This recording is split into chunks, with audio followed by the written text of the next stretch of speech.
Have you ever been home alone and realized you weren't?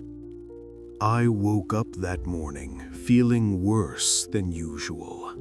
My body heavy, throat scratchy. The house seemed different, quieter, almost holding its breath. The usual creaks and hums were gone, replaced by a stillness that felt deliberate. I stayed on the couch under a blanket, staring at the muted TV. Everything about the room felt off, and I couldn't shake the feeling that someone was moving somewhere I couldn't see.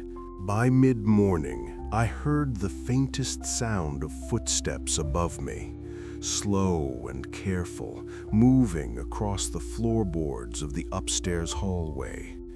The rhythm felt deliberate, too consistent to be random. The hairs on my arms stood up. No one else was home, just an empty house that felt suddenly alive. My heart raced as I debated whether to go upstairs. The sound stopped the moment I made a move. I finally pulled myself off the couch and walked toward the stairs, my bare feet against the cool wooden floor. The upstairs hallway looked normal, dim light spilling through the doorway at the far end. Yet I could feel a presence above me. Every instinct screamed to retreat, but curiosity anchored me to the spot, listening as faint, deliberate steps returned. Closer this time, the sensation of being watched crawled under my skin.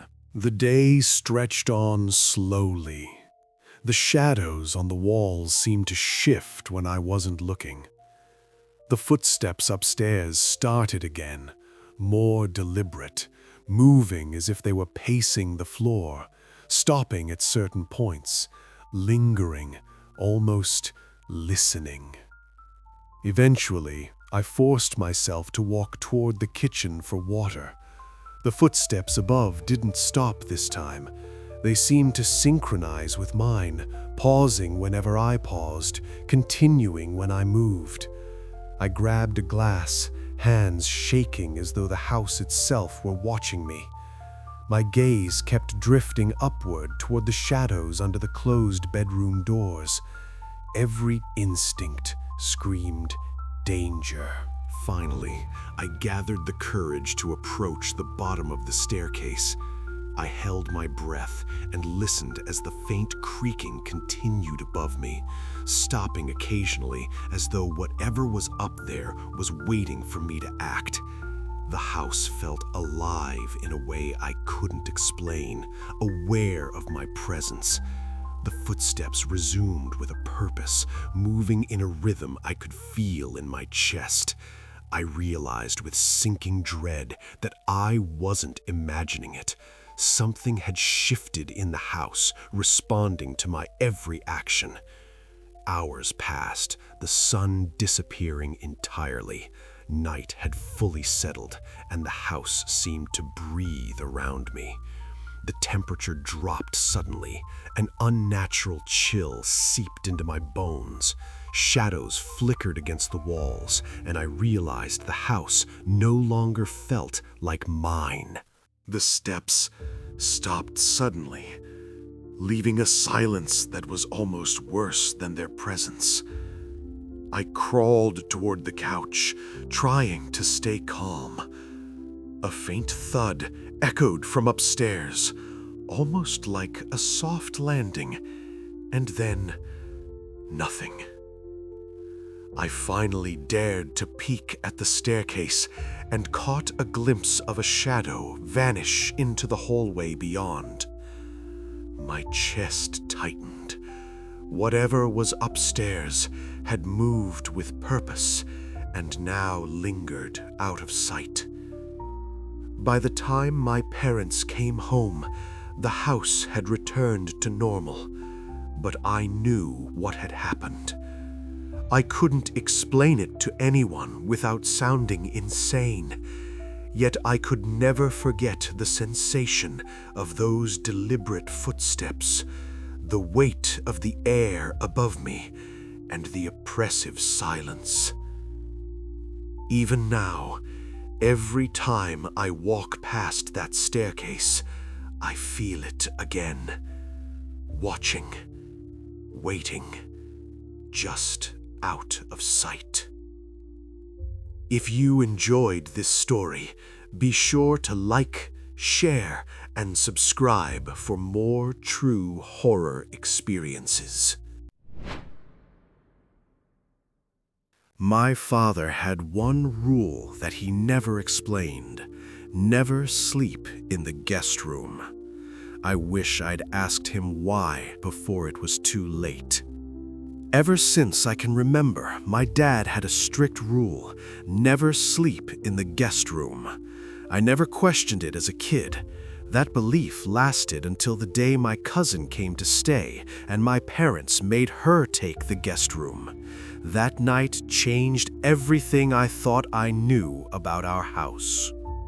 The first thing I noticed was how quiet the house felt after everyone went to bed. From my room down the hall, I could see the door to the guest room slightly ajar, the pale glow of the hallway lights spilling inside. The air seemed heavier near that door, almost pressing against the edges of the frame. Around midnight, I heard a soft thumping from the guest room, persistent enough to pull me from sleep. It wasn't my cousin moving. The sound came again, accompanied by a low rustle, like fabric brushing against something. A chill crept up my spine. I crept closer to my door, straining to hear. The sounds grew louder, almost synchronized, as if the room itself had an awareness of me. My heart pounded, and every instinct screamed to look, though I feared what I might see. A shadow shifted behind the guest room door, fleeting and impossible to focus on, vanishing whenever I blinked. I froze, afraid that any movement would draw attention from whatever was inside. Eventually, curiosity and fear collided, and I tiptoed to the hallway, peering toward the guest room. The door seemed to breathe slightly, widening and narrowing with an almost imperceptible rhythm. I could feel the oppressive presence, something heavy and patient lingering inside. My hands shook as I backed away. I returned to my bed, every nerve on edge, listening as the sounds continued sporadically. My cousin had no idea, laughing softly in sleep. That night, our house felt less like home and more like a carefully maintained trap. By early morning, the noises ceased abruptly. The guest room door sat still, almost smug in its silence. I knew my dad's warning had weight beyond superstition. That evening, the house felt heavier. My cousin, oblivious, chatted quietly on her phone.